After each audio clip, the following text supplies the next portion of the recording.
अपने क्षेत्र से एक ईमानदार पढ़े लिखे जो हमारे वकील हैं राजेंद्र पाल जी को जिताइए। इनका चुनाव निशान है गैस का सिलेंडर। गैस के सिलेंडर के सामने वाली बटन को दबा करके इनको भारी बहुमत से विजयी बनाइए।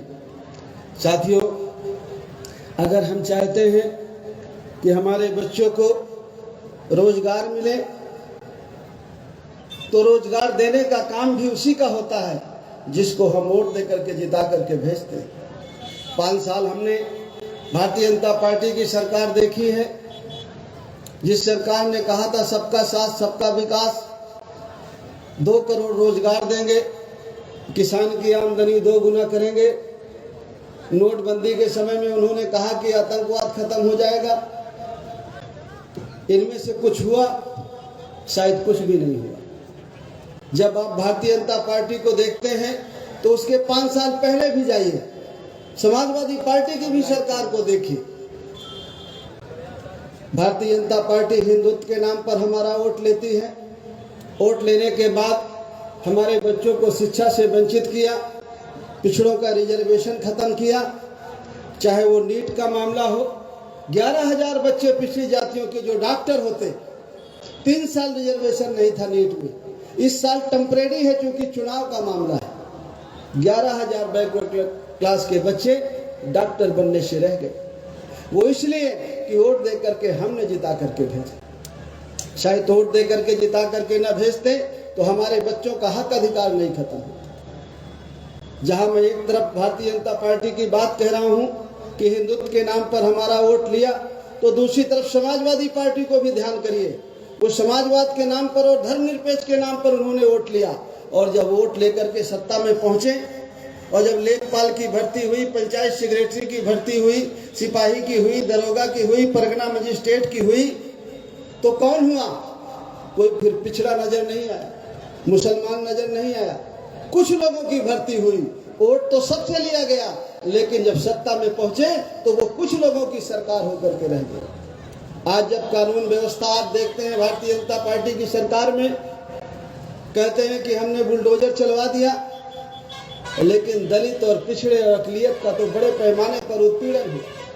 थानों में जो भारतीय जनता पार्टी के लोग दिखाई पड़ते हैं, 1700 थानों में कुछ लोग, उसी तरह समाजवादी पार्टी की भी सरकार को ध्यान करिए, 5 साल पहले कुछ ही लोग थानों में दिखाई पड़ते थे। बाकी रामकरण कश्यप जी के लोग, राजेंद्र पाल जी के लोग, हमारे ओवैसी साहब के लोग, हमारे कालीचरण कुशवाहा जी के लोग, ना तो वो थाने में दिखाई पड़े, ना तहसील में दिखाई पड़े, ना परगना में दिखाई पड़े। अगर आपको अपना हक हिस्सा लेना है तो आप आइए भागीदारी परिवर्तन मोर्चा के साथ। भागीदारी परिवर्तन मोर्चा मैंने, ओवैसी साहब ने, रामकरण कश्यप ने मिलकर बनाया है, और एक नारा है हमारा जिसको मैंने पहले कहा कि जिसकी जितनी संख्या भारी उसकी उतनी हिस्सेदारी। और हर क्षेत्र में, खाली ये नहीं कि सरकारी नौकरियों में, हर क्षेत्र में आबादी के हिसाब से सबको हिस्सा मिले। हमारी चाहत है कि जाति जनगणना हो, ताकि पता चले कि इस देश में कौन समाज के कितने लोग रहते हैं, किस मजहब के कितने लोग रहते हैं, और उनका आबादी के हिसाब से देश के निर्माण में उतना उनका खून पसीना लगा।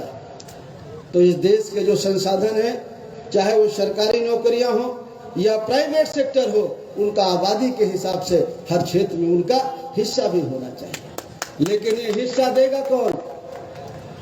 समस्या तो इसी बात की है, हिस्सा तो वही देता है जिसको 20 तारीख को वोट दे करके जिता करके आप भेजें। चुनाव के मौके पर तो आप हिंदू मुसलमान पे चले जाते हैं, गाय माता पर चले जाते हैं, समाजवाद के नाम पर चले जाते हैं।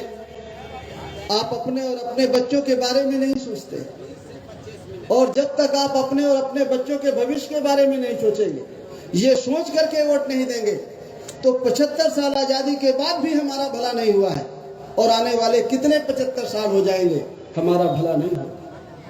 हमसे जुड़े रहने के लिए हमारे YouTube चैनल को सब्सक्राइब करें और नई वीडियो की नोटिफिकेशन के लिए बेल आइकॉन को दबाएं।